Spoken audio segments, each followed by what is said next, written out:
আসসালামু আলাইকুম everyone, welcome back to my new blog. তো অনেকদিন পরে আবার একটা নতুন ভিডিও নিয়ে আসলাম। আসলে এতদিন কোনো ভিডিও না দেওয়ার কারণ হচ্ছে আমার এক্সাম স্টার্ট হয়ে গেছিলো, তারপর রমজান স্টার্ট হয়ে গেছিলো, তো সেই জন্য কোনো ভিডিও করা হয়ে ওঠেনি। তো এখন থেকে চেষ্টা করবো রেগুলারলি ভিডিও দেওয়ার। তো এই দেখো, আমাদের এই রাস্তাটা খোঁড়া হয়েছিল, সেই জন্য ওটা মেরামত করার জন্য আবার মিস্ত্রি কাজ করছে। তো আজকে রমজানে 9 নম্বর রোজা, যেদিন আপলোড করব সেদিন হয়তো 10-11টা রোজা হবে হয়তো। তো ইফতারের জন্য আজকে ভাবছি যে আমি কিছু একটা বানাবো, তো সেই জন্য চলো দেখা যাক কী বানানো যায়। ভাবছি ডিমের কিছু বানাবো, সেই জন্য ডিম প্রথমে সিদ্ধ করতে হবে। তো ফার্স্টে আমি ডিমটাকে সিদ্ধ করতে দিয়ে দিই, তারপর দেখা যাক কী বানানো যায়। চলো দেখতে থাকো। এখানে সব ডিম ইফতারের জন্য ইউজ হবে না, আসলে আজকে ডিম রান্না হবে, তো সেই জন্য আলু আর ডিমটা একটু বেশি করে ডিম একসাথে সিদ্ধ করতে দিয়ে দিয়েছি। তো লাগবে আমার 3টে মতো ডিম, বাকি ডিম রান্না হবে। তো সেই জন্য পেঁয়াজ কাটতে হবে, সেই জন্য পেঁয়াজ কাটতে চলে এসেছি। তো দেখো,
তো রেডি হয়ে গেল আমাদের ডিমের চপ বা ডিম পেঁয়াজের চপ যাই বলো।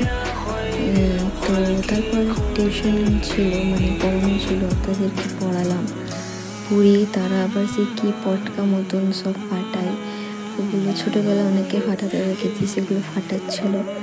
তো সেগুলো ফাটানোর পর ওরা সুন্দর আমাকে একটা গিফট দিয়ে গেছে, সেটাও তোমাদের সাথে শেয়ার করছি, তারাও দেখতে থাকো।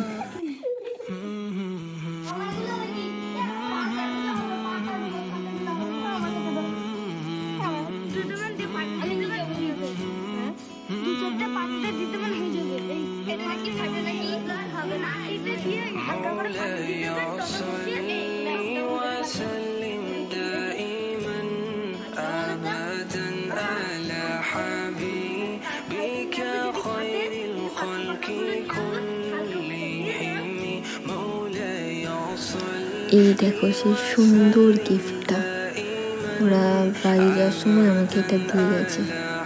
আমার খুবই পছন্দ হয়েছে গিফটটা, আর ওরা যে আমাকে এতটা ভালোবাসে সত্যি আমি দেখে খুবই খুশি হয়েছি।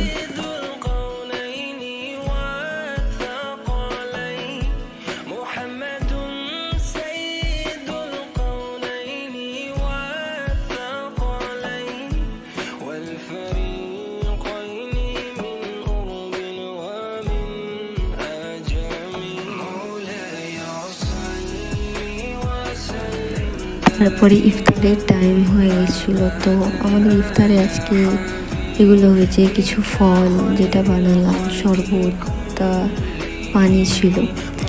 আর দেখো আমার বোন, ছোট্ট বোন কি সুন্দর দোয়া করছে। ও জানিই না যে ক্যামেরা হচ্ছে, যদি ও জানতো তাহলে ফোনটা ফেলে দিত। পরে যদি ফোনটা ফেলে দিয়েছে যখন দেখেছে।